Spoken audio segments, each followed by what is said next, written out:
Welcome to TTELT, Teaching Tips for English Language Teachers, a program of educators worldwide. I'm your host today, Melanie Gobert. This is Melanie Gobert, your host on today's episode of TTELT, a program of educators worldwide.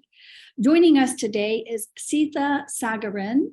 Seetha is a personal development trainer and lifestyle consultant with a background in English and psychology. Her topic today will be Pitfalls of Favoritism, Impact on Learning and Progress. Over to you, Seetha. Thank you. Thank you so much, Melanie. I hope I have pronounced your name correctly. Yes.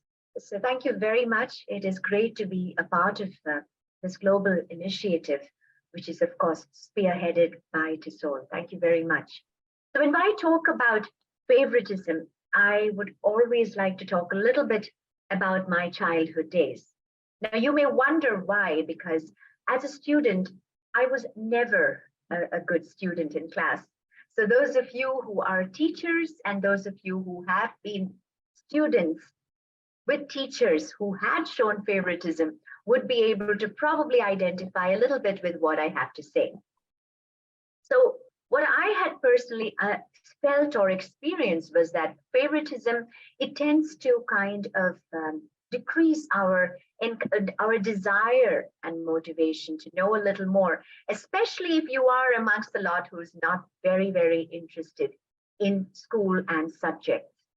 So what happens is, perhaps it's not too surprising, teachers would focus more on students who are showing exemplary academic abilities, which in some ways is not surprising.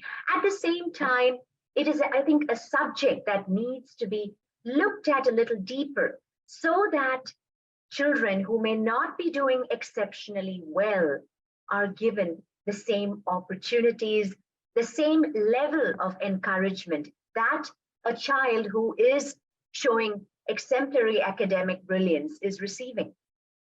So what do you have to say to that, Melanie? As a teacher, how do you consider the subject of favoritism?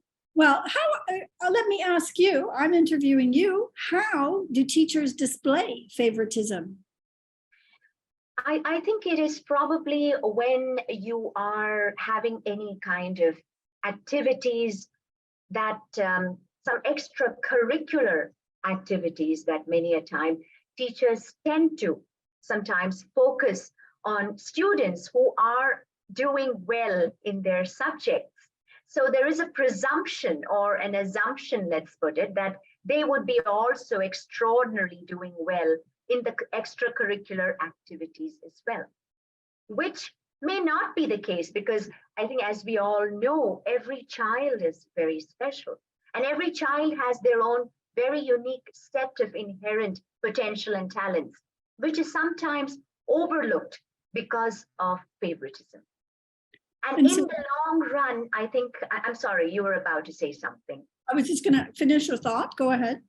Yeah, no, I was just about to say that I think in the long run, it does tend to decrease the morale of the student to a certain extent, till the student probably realizes the value of learning and progress. So till then, it could affect the morale. It could also create a very questionable attitude about what leadership is and how leadership is perceived from a student perspective. We are talking about school life. Okay. My next question was going to be, how can teachers avoid favoritism? Okay, I think for teachers to particularly consider the impact of favoritism, the first step rather would be to ensure that they allow the children to get to know each other better in a classroom environment. Because what happens is, when we talk about favoritism, I just initially mentioned about teacher-student relationship. But favoritism, when I'm talking about, is not something which just affects because of favoritism shown by the teacher to the student. It's also favoritism or the bias that comes into the picture between students. So I think students also have preconceived notions about communities, about race, about religion, which I think can also really impact their interactions and also getting to know their students better or getting to know their classmates better. So I would say allow children to have more opportunities in the classroom for collaboration and friendship.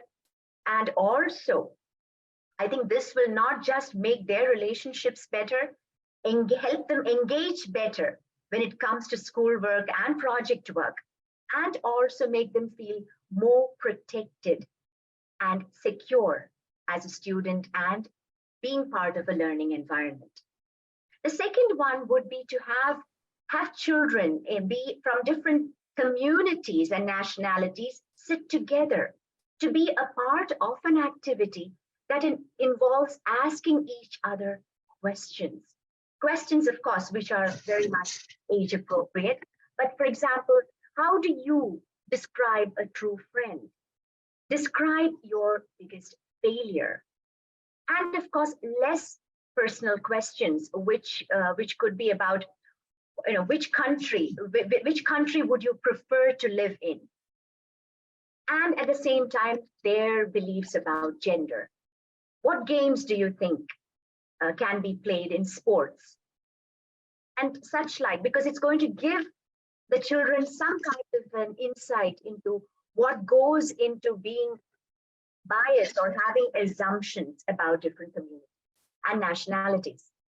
And I think after the question sessions, they could always have a project done together, whereby whatever areas that they are still unclear about can be sorted out with the support and the encouragement of the teacher. And I think this can also reduce prejudice and anxiety when people from different cultures are paired up. I think the third one would be to avoid fixed mindset and enable children to be, enable the children, the students to be a lot more, I would say, composed and confident when it comes to asking questions or questioning a teacher on why have you done something. And when I talk about this, I have to also mention here, a few years ago when I had gone for a PTA meeting of my daughter, and I had met this teacher who was actually quite upset with her. I realized it because I had a talk with my daughter before I went to the teacher. So what happened was there was this, they were having a class, and she had mentioned after he had written the total of a sum on the board, she said, "I'm sorry, I think that is wrong." And unfortunately, the teacher immediately said, "No, it isn't." And then at that point of time, another teacher just walked in and told his colleague, "You know what, I think that the total is wrong." And much to the embarrassment of the teacher, the entire students, the whole lot of students went a big, "Oh," in the background. And I think that probably accentuated the embarrassment that he was already feeling. So I think basically students need to feel comfortable about not being accused about being rude or standing up just because they are in the right. So, and then, yeah, sorry, you were saying. You finish. Okay, and I think that is something which I think can have a lot of impact on a student's confidence, because a student would feel that, no, I'm doing something right. But then the moment the teacher starts believing that, no, I'm not able to take any input from the student because the student had criticized me, and starts showing favoritism to others, I think that creates a certain disconnect between the student and the subject as well. And before I move on to the third step, please do tell me, Melanie. Oh, you go ahead. No, please, I would love to hear from you. What are any other lasting impacts of favoritism on students? Okay, I think well, I can't really say that from a perspective of my own experience, like I said, but because I have found that it can definitely change over a period of time, because when you start developing yourself and you start really enjoying learning, you start being self-motivated. But however, there could be situations where students, when they reach adulthood, they can start thinking that they may not be good enough to learn something or a subject because of what they have been through, or because what has been told by the teacher in the classroom. Okay, thank you, Seetha. I'd like to thank you on behalf of TTELT, a program of educators worldwide. Thank you so much for your time. Thank you. I had actually, Melanie, I had a couple of more, I would say, inputs regarding how the teacher can help. Would it be possible for me to share Please. that? Yeah. So I would say that the next step is for teachers to evaluate all the study material and presentations materials to ensure that what students see and hear is as less biased as possible. Because unfortunately, when you look at social media or so, what is getting promoted need not be, as we all know, what reality is.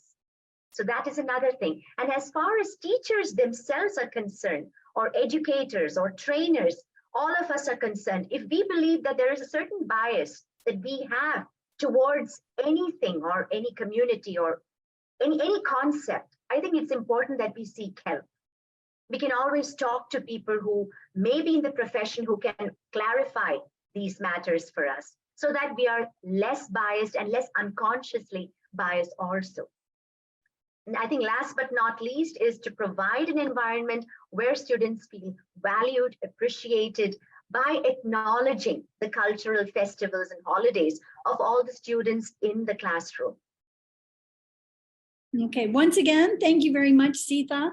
I really appreciate your time, and I'd like to thank you on behalf of TTELT, a program of educators worldwide. Thank you. Thank you so much, Melanie. Looking forward to seeing you at Tissot, Arabia. Thank you for joining us today. Share with us how you are using these tips. Leave us a comment or voice message on social media or at ttelt.org. Thanks for joining this episode of TTELT, brought to you by Educators Worldwide. Follow, like, and subscribe to TTELT on your social media, and try a new teaching tip today.